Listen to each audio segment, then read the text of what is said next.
Hello, and welcome to Basic Folk, where we have honest conversations with folk musicians. It's Cindy. Hi, so nice to have you here. Before we get into our conversation with Tré Burt, a couple of things to take care of. If you would like to support Basic Folk, there are a couple ways to do it. You can make a contribution online at basicfolk.com/donate and gain access to special bonus content backstage. You can purchase a Basic Folk beanie seasonally. As long as we have beanies in stock, you can head to our website to check that out at basicfolk.com. You can also follow us on social media at Basic Folk Pod, and you can sign up for our newsletter at our website as well. Okay, let's get into it. Tré Burt. When Tré Burt was signed to John Prine's Oh Boy Records in 2019, he was only one of two artists, including label mate Kelsey Walden, to join the label in the past 15 years. The Sacramento-born singer-songwriter had released his debut album independently, catching the attention of Prine's son Jody Whelan, who sent Tré a message on social media. Sadly, the message, which landed in one of those secret inboxes no one knows about, remained unread for a long time. When Tré finally found it and responded, it began a relationship with the label and allowed him into John Prine's orbit. He only met the man once after John came backstage at one of his shows, but the kindness and opportunity Prine imparted on Tré cannot be understated by the young musician. We talk about John's impact and how he helped shape and reinforce Tré's writing. His style is very clear and straightforward, like you can hear every word with his Dust Bowl vocals that gently command attention. He grew up with a very cool older brother who influenced him heavily, as most big brothers do. As a young kid, his taste in music was eclectic and cool, but it all came to a halt when he discovered Woody Guthrie thanks to a school project. Formerly a fast-picking guitarist, much like the busy and flowing style of the tallest man on earth, his playing slowed down when his writing got more intense, as that helped him in getting people's attention. We also discussed the range in his comfortability when it comes to speaking about the Black experience in folk music. This stemmed from his appearance on Adia Victoria's excellent podcast, Call and Response, which is a must-listen because it's an important moment where two Black people who create music in a white space talk about what that entails in finite detail. You can find that episode posted at basicfolk.com or wherever you get podcasts for Call and Response. Tré is easy to talk to, and we cover a lot, from his grandfather's impact to an operator at T-Mobile recognizing his name from his music. Okay, enjoy Tré. We're going to take a listen to a song from his latest album. This is Sweet Misery, and then we'll get to our conversation with Tré Burt on Basic Folk.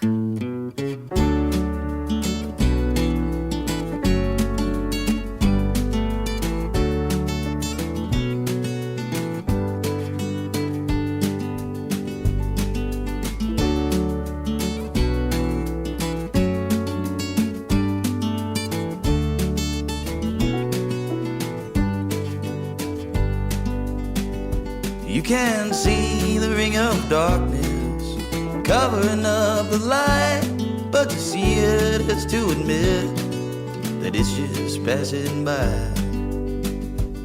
My friend in New York City, she calls me time to time, and I tell her made up stories, but never tell her lies.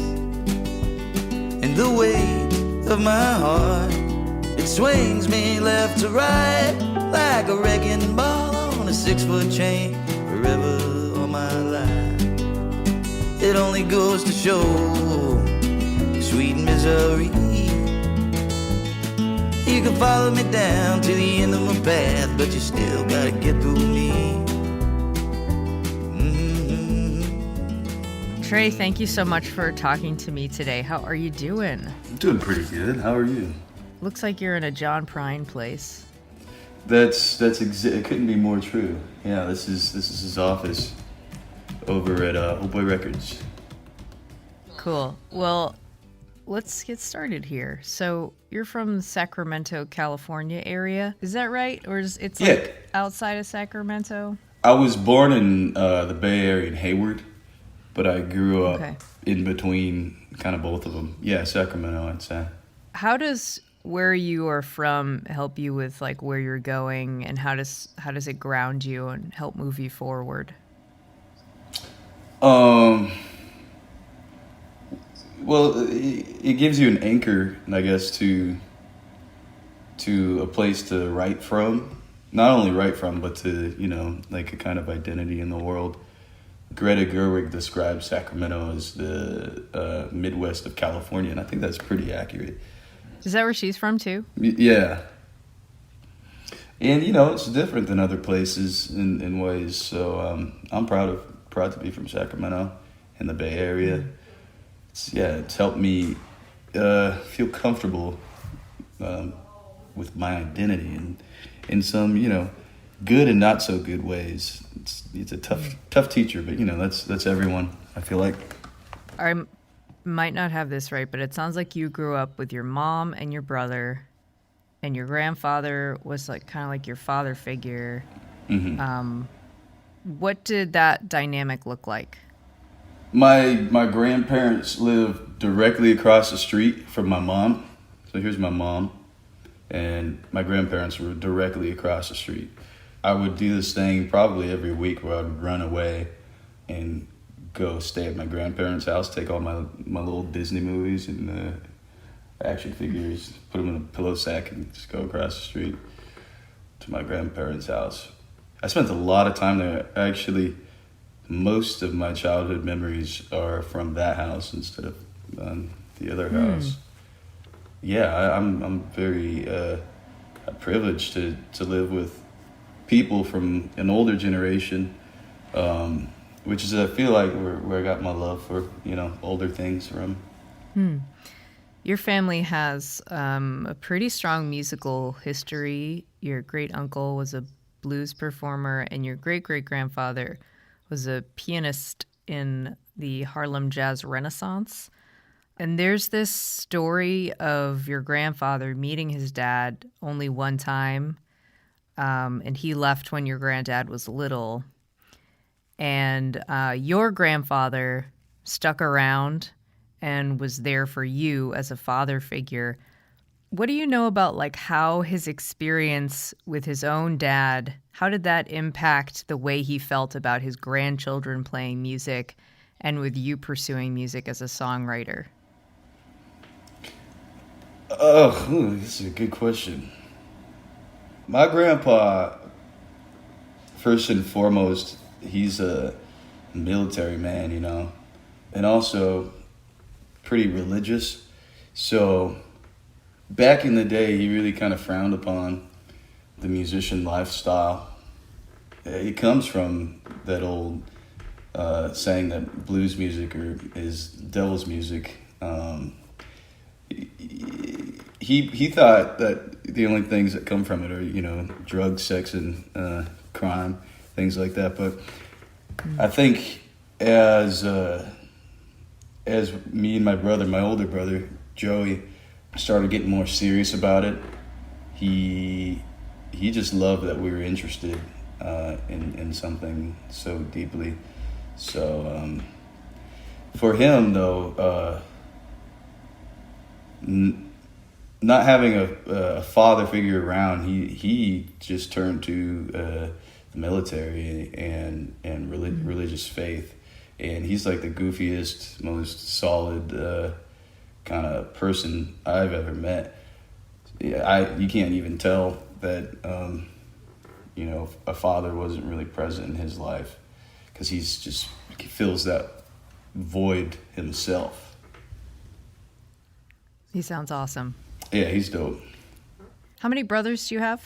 I have a lot. I have a couple I haven't even met yet, and one I met when I was 10 years old. Brian, he's living in my house in Sacramento. I gave him my apartment because I'm here in Nashville now. And Joey and Avery. I have like 6 or 7 brothers, I think. All brothers. Any sisters? Just one. You grew up with Joey.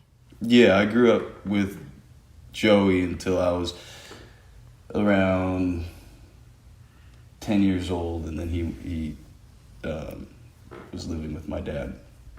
Who was the brother that taught you everything you knew about guitar? Joey. Joey. Mm-hmm. You've talked about accidentally breaking his guitar one day and feeling so ashamed, but like, from what I understand about that story, his response seemed very kind. He showed you how to play the guitar some. What was your relationship like with your brother, and how did that inform like the type of musician you would become? Anything he did was like the coolest thing in the world to me.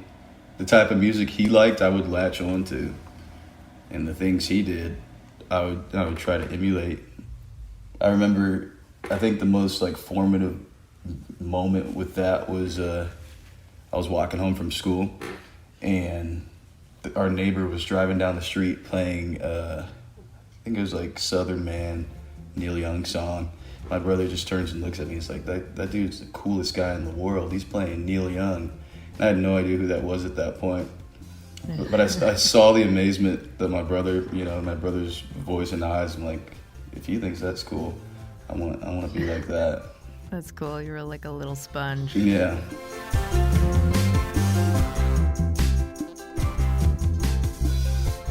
Your brother taught you to play guitar with your thumb, which you have stuck with and developed like a really wonderful picking style. What do you like about that style of playing in that it complements your songwriting? It's like a really good way of accenting the words you're saying. You can say words around that little thump with the thumb, and kind of make it hit.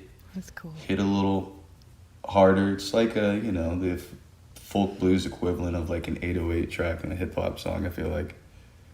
I watched a video of you. I think it was either like 2011 or 2009, but you were maybe around like 18, 20 years old, right around, if I'm like doing my math correctly. Like, it was mesmerizing, but it was like I was watching a completely different artist. Like, your guitar playing was way more busy, at least on that one song. I went and watched a couple other videos from 2009, but it definitely is like different, and like you're doing way more things with your playing.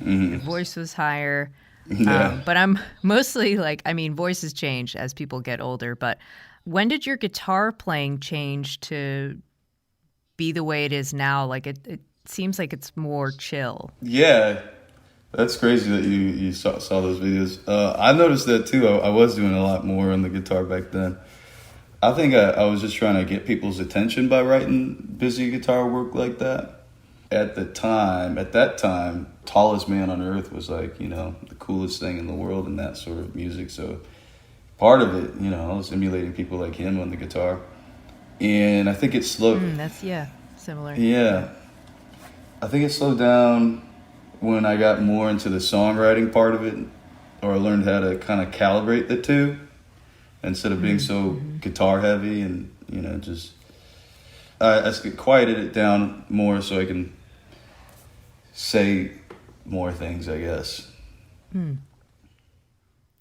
When you started writing music, you had an eclectic taste, which sounds like you had a great taste in music. Pixies, Jack Johnson, Sufjan Stevens, Tracy Chapman. You got into punk, R&B, neo-soul.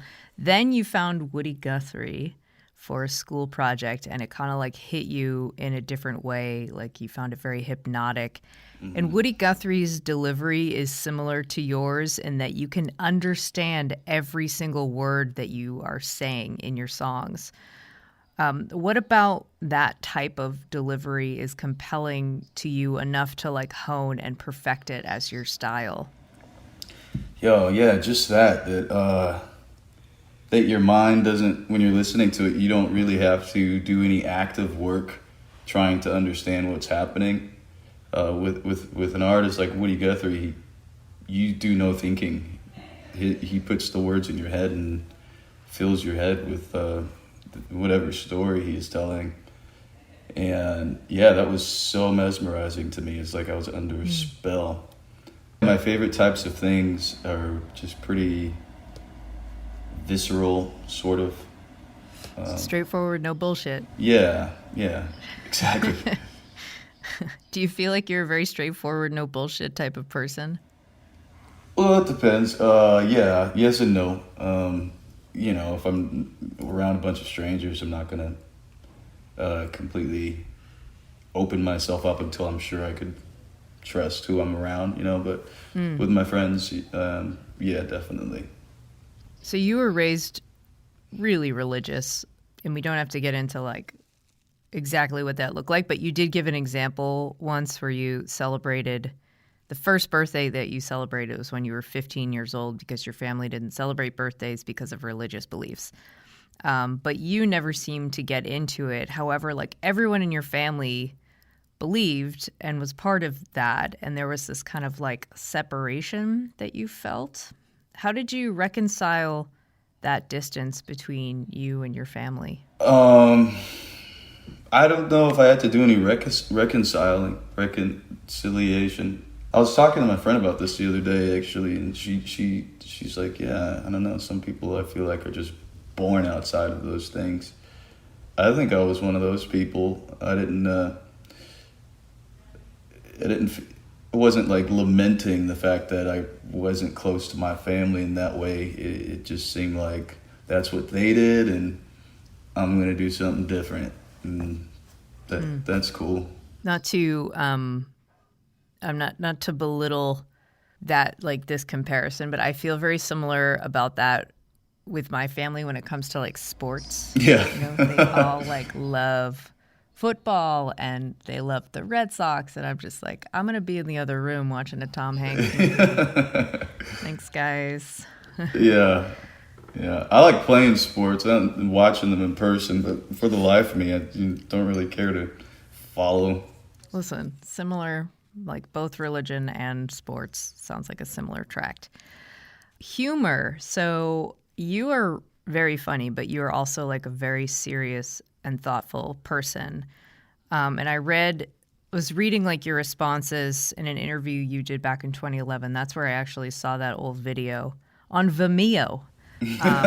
You were using humor in a way that you probably wouldn't now in an interview, like making jokes about being named after a character from Boys in the Hood, etc. Yeah. I remember what you're talking. Yeah. Wow. Well. This is pretty good. Little tiny baby Tré doing a pretty good little interview. But what has been your evolution of using humor to express yourself, and how has it lived alongside this other like serious part of yourself? Dang, that's a heavy question. I feel like the first lens that I put over life is like a humorous sort of disposition, kind of with everything. Well, yeah, I mean, in the same way that like Shakespearean tragedy is both like humorous but also has this really heavy weight to it. That's kind of like how I feel most comfortable being in the world, I guess. But I think it kind of changed with my experiences when I was younger. I didn't, well, there's a lot. I don't know how to answer this because there's so many different ways to put it. I know as I got older, I just started kind of taking things a little bit more personally, I think. So humor, within music, the relationship between humor and the serious subject kind of matured as I did, I think. The dynamic kind of changed. I did use humor and still do to kind of like, dance around things. But now I'm just like, give it to me. I'll take it.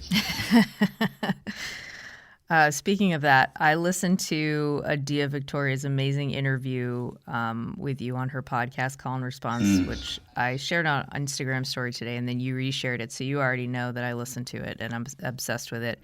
And I feel like people should go listen to that episode right after this one because it's an important moment where two Black people who create music in a white space are talking about like what that entails in like finite detail.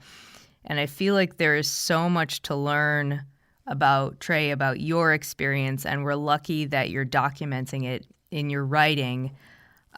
So for you right now, because it can always change, where is the line in like discussing the Black experience in your songs and discussing the Black experience within your genre, like in interviews like this? And if it is like fluid, like what are the determinants?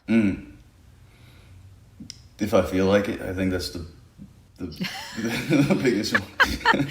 I mean, yeah, I don't want to be any one sort of thing, you know. I don't want to be in my genre like the you know, I don't know, the harbinger of Black identity politics, the same way I wouldn't want to be any other thing, you know.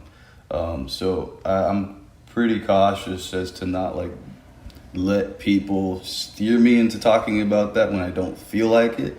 If I want to, then I will. And you're right, it is a fluid line. Yeah, it changes. I mean, I'd like the freedom to be able to sing about whatever I want, you know, not just something politically charged, but when I do, it's because I genuinely want to. In the conversation with Adia, you were talking about protest songs, and that's something that people ask you about a lot. Like, people are surprised, especially from a writer who's gotten so much attention and accolades for your song Under the Devil's Knee, that you don't consider yourself a protest writer. And your answer to that is that you write your experience, you're honest, straightforward, like we talked about, no bullshit. You're easy to understand in your songs.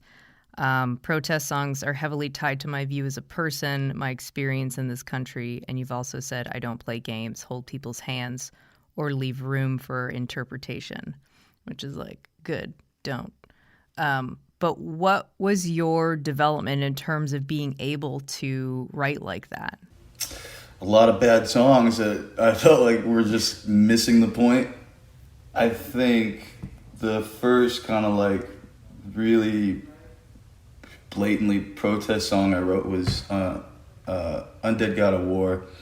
And that went through a lot of different iterations before I got to what I was saying. A lot of, you know, to be honest, they weren't very good. But I'd say like, I just felt so intensely about what was happening. I didn't know how to quite say it. And so I wrote that song, I don't know, probably like 50 times in the course of a couple of weeks. Until... Oh, that's good practice. Yeah. Well, nothing was saying exactly what I wanted to say until finally, you know, you get it. And you take a note when you feel like you're being genuine and saying exactly what you want to say. And you try to get back to that place. So when I wrote another protest song a couple weeks after that, which I think was Only Saw Remains, I didn't know what I wanted to write, but I knew that I wanted to feel like that again. That's cool. You almost have to like be not so emotional about it, like do it go again and again and again and again until you're like, okay, I have control of my narrative. Yep. Or something like that. Cool. I was also interested in that there are songs that you write, but you aren't ready to record because you need to like get good enough for the song. Like, I heard you had written songs in the same period as your first Oh Boy release, Caught It From the Rye, that you didn't record until this most recent record. Yeah. So like, what songs on this new album were like that? Ransom Blues and Carnival Mare.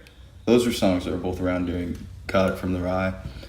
But I didn't have the style. Like, I could hear the song fully in my head, but I didn't quite have like the finesse to play them back then, both in terms of, I guess, my motor ability or whatever, and just I couldn't really hammer down the style. just had to get looser, more confident in my playing and singing to relax into that style. I guess it was there. It's just I couldn't get out of my own way enough to play or sing that loosely. So for me, like when I'm thinking of like, oh, I need to get out of my own way, it's like a lot of anxiety. What does that look like for you? Yeah, it's. I guess it's the fear of not being able to play the song, so it does cause anxiety. Yeah, it's the fear that, man, this song won't ever come out how I want it to, and you're kind of battling that until one side wins, and either the song gets rid or it doesn't. Sounds like some anxiety, some perfectionism. Yeah, Yeah. both of those things. I'm a pretty anxious person, you know. Really? Mm-hmm. I am also an anxious person, and I'm an anxious person that has like a chill vibe. Yeah. So it's like people are like, "What? Why what's happening?" And I'm like, "Sorry, I can't speak to you." Yeah. Yeah. Same. It's a vibe, being an anxious, chill person. Yeah, I like it mostly. Okay, this is a bit of a setup to talk about John Prine. So here's the story. Your album, Caught It From the Rye, was released independently. Then after an Instagram message from John's son, Jody Whelan. Yeah, he's in there. Which was, Jody, what's up? So it was in one of your hidden inboxes on Instagram. After that, you fostered a relationship with their label, Oh Boy, and it was released on the label, and you were like then in the John Prine orbit. And you had discovered John's music when you were at the end of high school, and your reaction to it, I heard you talk about it. It was pretty awesome. You were saying stuff like he learned how to react to life, and you learn about the stuff behind the curtain when thinking about John Prine's music. How did your writing change after you discovered John Prine? I felt like I could be myself a little bit more. There's no problem with kind of being a little goofier in your songwriting. You know, I think at the time, actually, no, that's not true. I was kind of humorous and before that, but definitely he reinforced that and did it the best. I mean, I'm still learning a lot from his songwriting every day. I was just, walking down the street in Gallatin just a couple of hours ago listening to Far From Me, like 5 times in a row, just because, how do you write a song like that? That's both humorous and also just like one of the best country songs you've ever heard. So I'm still learning from the boss. You've said that you can't look straight at the fact that John let you into this world of Oh Boy Records, and you were able to meet John Prine once. He came to one of your shows, and you got to speak with him. Do you recall what you talked about, or at least how the interaction made you feel? It was surreal. Yeah, I remember what we talked about. I think he could kind of tell I was excited and nervous to meet him. He did most of the talking. He told me, he's like, "Oh, you're from Sacramento, huh?" I was like, "Yeah." He's like, "Oh, reminds me of this one tour I did with Leo Koki, and he was on stage tuning his guitar, and it sounded beautiful. He's a wonderful guitar player. It sounded like music when he was tuning his guitar. And when I tuned mine, it sounded like an ambulance. It sounded like Cat's time." And he said that because I was lost in my tuning on stage. So he was kind of getting on me about that. Yeah, that was a surreal experience. I'll tell you what. Mm-hmm. You're very good at impressions, by the way. It was a very good John Prine impression. I'm good at it, only a few, and Oh yeah. I'm working on that one still. You had me. I thought I was talking to John Prine for a moment.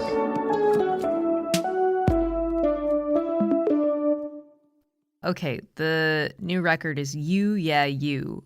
So you talked to Kim Rule from the Why We Write podcast, and you were saying that Dante's Inferno and Ralph Ellison's The Invisible Man were kind of on your mind when writing a lot of these songs. Mm-hmm. And you wrote a handful of them for 9 days in a cabin in Yosemite, which you were describing as like cathartic.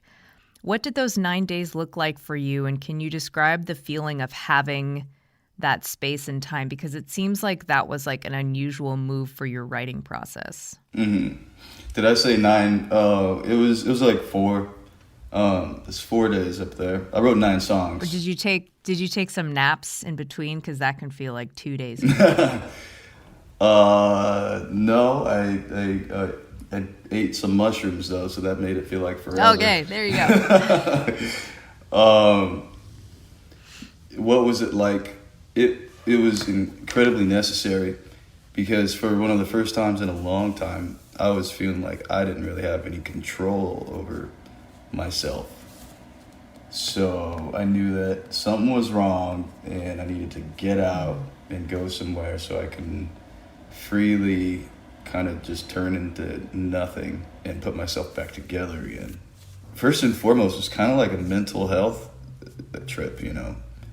I brought my guitar and my little tape recorder, but I wasn't really expecting to write any songs. I just wanted to let off some steam.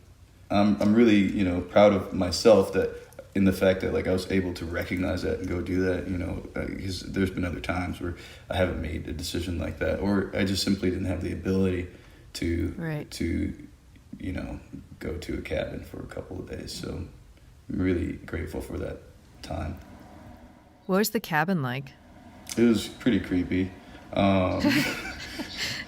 It was charming in the way that, you know, it's old and next to a creek, but a bunch of firefighters stay there during the fire seasons outside of Yosemite. And a couple rooms upstairs, there's like 7 trundle beds all lined up next to each other. Like the 7 dwarves. Like the 7 dwarves, except just a little creepier. And they all had like children quilts on them and little dolls everywhere. No. Yeah. It had really good light, and I need good light when I'm writing a song. It just helps with the imagery. So that was cool. It's pretty weird. I think about it. That sounds weird. It's like The Shining, you know? Kind of. The Shining in cabin form. Yeah. Funny. Cool. Well, I'm glad you survived songs. So the you in the title You, Yeah, You is multifaceted. It is you, Tré, and the listener. You were wondering who that other person was when writing that record. Like, it was a part of yourself that you didn't relate to, but you wanted to talk to that person. Mm-hmm. Is that right? Yeah. How did that talk go, and how do you relate to him now? I think the whole talking thing was that experience in the cabin. I didn't realize who I was talking to. I was, you know, talking to a bunch of people. I was talking to myself. And I was talking to, kind of having this inner dialogue with my country, and with John and his family, and my muse, which is the last song on the record, is called Tell Mary, and Mary's kind of the name I give my muse. So I think the you is that, you know, that conversation that I was trying to have with those things, and then it's also, you know, indistinguishable from other people. We're all one. That's right, we are. Man, so much to dig in to that answer, but I'll let you do that in your memoir. I like that you gave your muse a name. Yeah. It's feels like a Mary. Yeah. So the song By the Jasmine, it's quite a song. It's a story about a young man taking a walk based on a true story of a white woman calling the police on you while you were hanging out in this place called Franklin's Tunnel, which you actually wrote about on your first album. So firstly, what is Franklin's Tunnel, and what does that space mean to you? Franklin's Tunnel is this little, it's like a little water passageway underneath this intersection in the little town I grew up in called Elk Grove. And back then it was just all prairie land, cows and all that stuff. And it was like the secret spot for me. And I'd go there very frequently and learn how my voice sounded and how my guitar sounded. I didn't have an amplifier or things like that. So the acoustics in there was cool. It felt like I was hanging out with my sound, and I couldn't stay away from it. And yeah, I still go there sometimes, obviously. It's what the song By the Jasmine comes from when I have time, you know. It's a very sacred space for me. Taught me a lot. Do you still feel that way even after this incident happened? Yeah, in a way. I think, you know, that chapter, I can close it and come back to it or build it somewhere else, you know. Paradise is in the mind, so I feel like I have that space now in my head, and I can put it in other things. I think that's the best gift that it gave me. That lady sucks, though, you know. She fucking sucks. Yeah. Fuck her. Yeah, fuck her. There's another story going on here in this song. So, you are someone who experiences depression, and in that story, you were experiencing that. You were having some depression, so you headed to your place, your sacred spot, to play some music to feel better.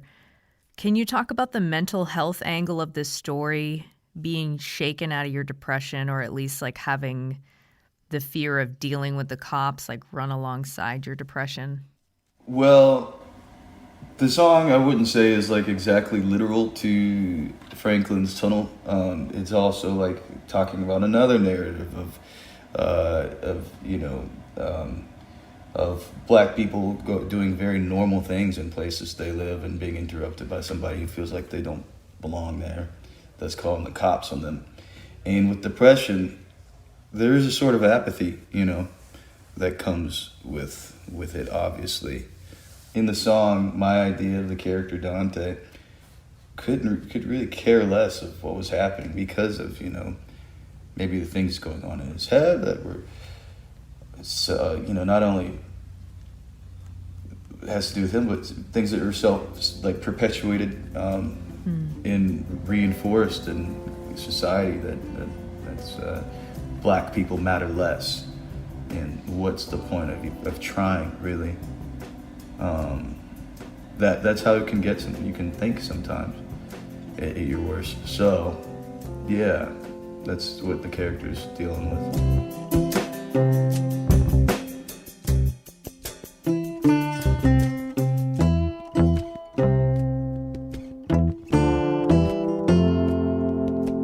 On this record, you work with some great people, led by Brad Cook, and you said it was the fanciest studio experience you've ever had.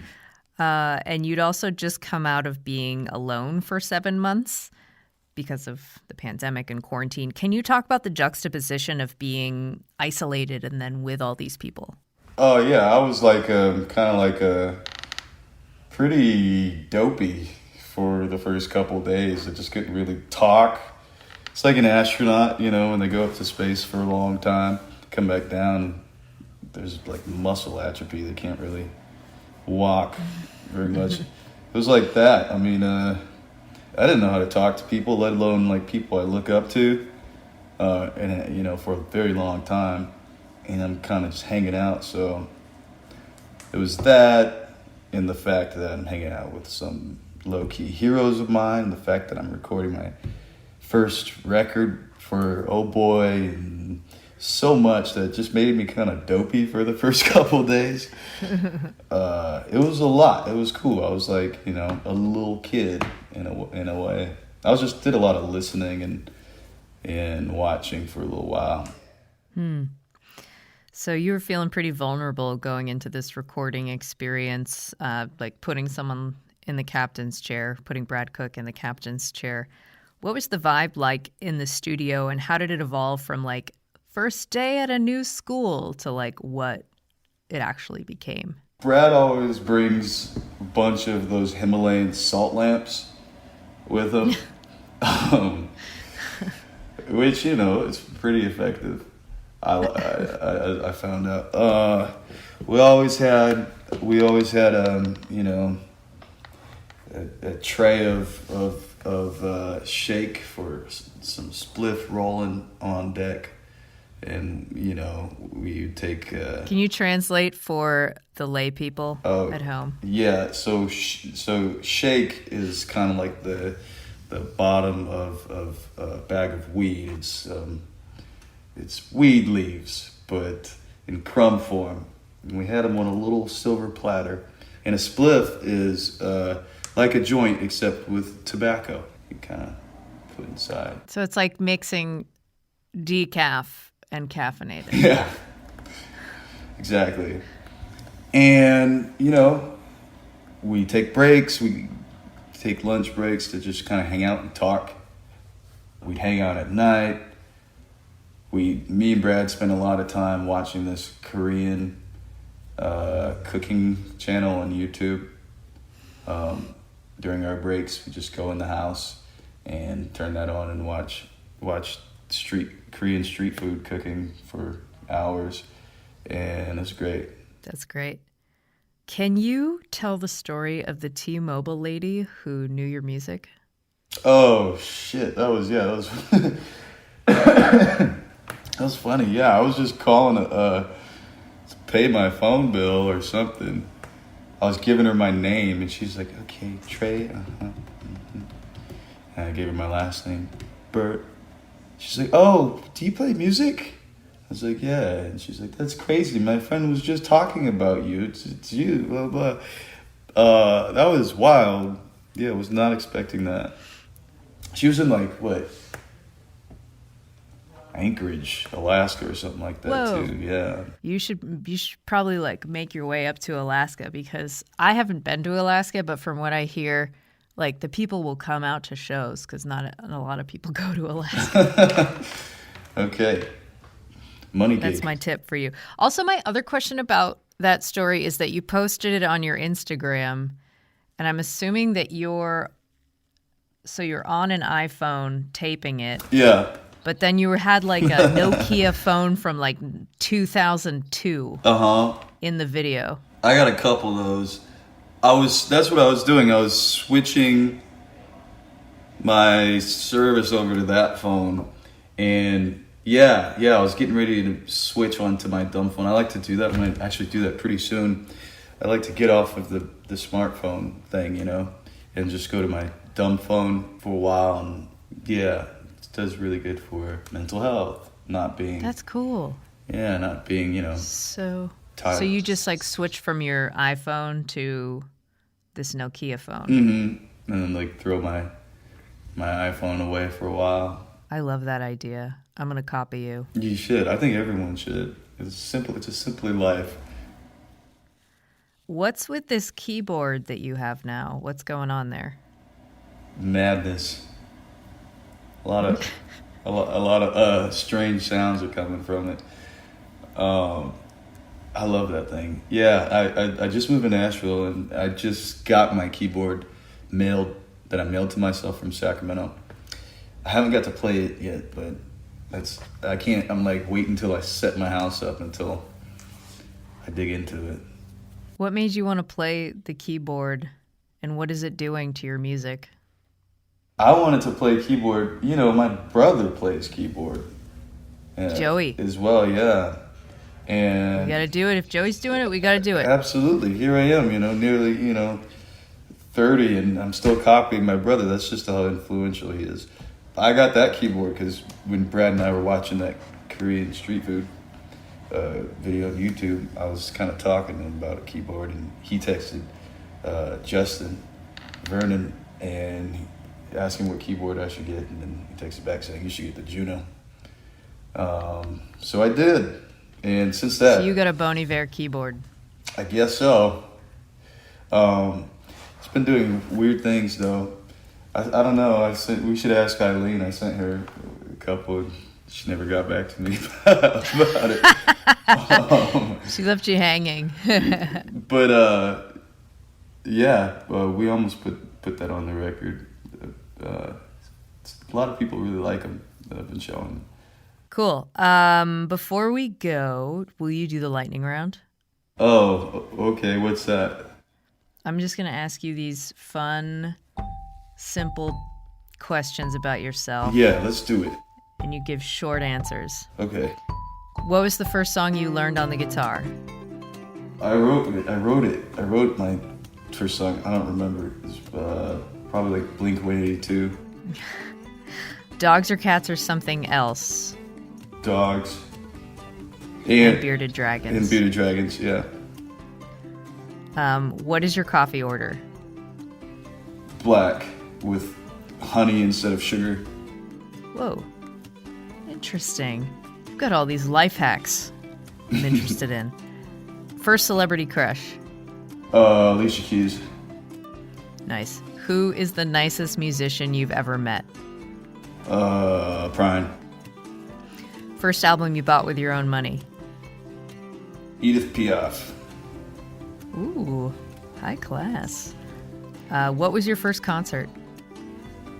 Michael Jackson cover band. What was the last book you read? I Know Why the Caged Bird Sings. Star Trek or Star Wars? Oh, that's a hard one. So different. I know, they are. You gotta pick one, Oh, though. come on, Star Wars. The early stuff, though. Okay. Last one. Where's the most beautiful place you've ever visited?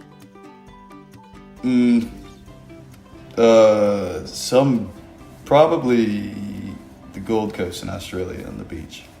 Ooh, good answer.